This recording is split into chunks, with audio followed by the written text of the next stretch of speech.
Assalamualaikum warahmatullahi wabarakatuh. Perkenalkan, kami dari kelompok 2B yang beranggotakan Isnijar Fawaz, Kia Maulidina, Sehnaz Aprilia, dan Zelfi Rahmawati. Di sini kami akan menjelaskan mengenai batuk.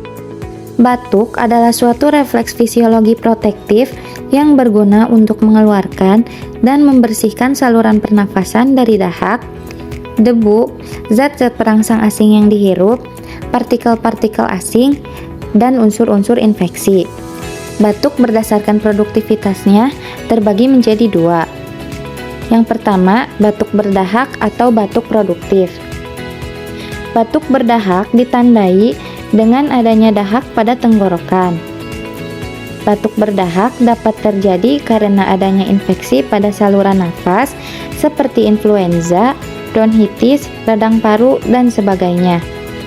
Yang kedua, batuk kering atau non-produktif.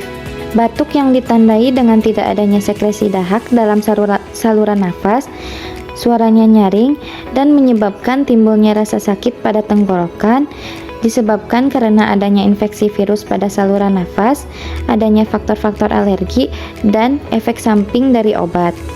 Batuk berdasarkan berlangsungnya terbagi menjadi tiga. Yang pertama, batuk akut. Batuk akut adalah batuk yang terjadi selama 3 minggu, disebabkan adanya iritasi, adanya penyempitan saluran nafas, dan adanya infeksi virus atau bakteri. Yang kedua, batuk subakut. Batuk subakut adalah batuk yang gejalanya terjadi antara 3-8 minggu. Batuk ini biasanya disebabkan karena adanya infeksi akut saluran pernafasan oleh virus. Yang ketiga, batuk kronis. Batuk kronis adalah batuk yang gejalanya terjadi lebih dari 8 minggu. Batuk ini biasanya menjadi penyebab adanya penyakit lain yang lebih berat seperti asma, tuberkulosis, dan sebagainya.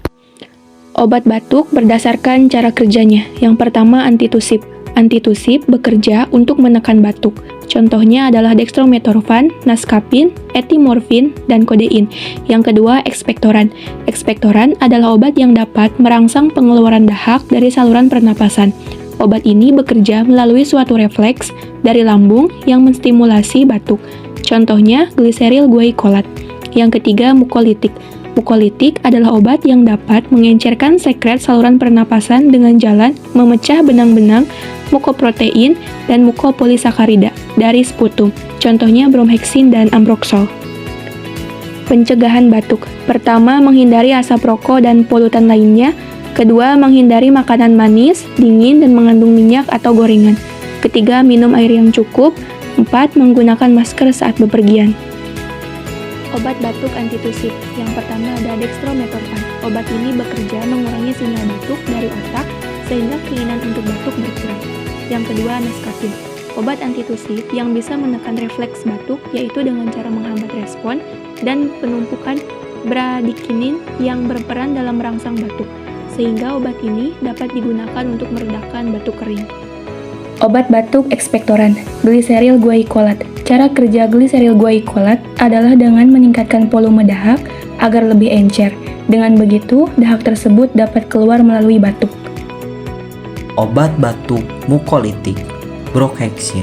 Obat ini bekerja dengan memecah serat mukopolisakarida pada dahak sehingga dahak yang diproduksi tidak kental dan mudah untuk dikeluarkan.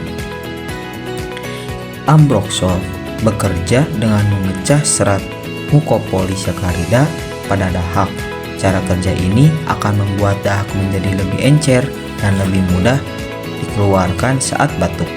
Kesimpulan, batuk adalah suatu refleks fisiologi protektif berguna untuk mengeluarkan dan membersihkan saluran pernapasan dari dahak, debu, zat-zat asing yang dihirup, partikel-partikel asing, dan unsur-unsur infeksi.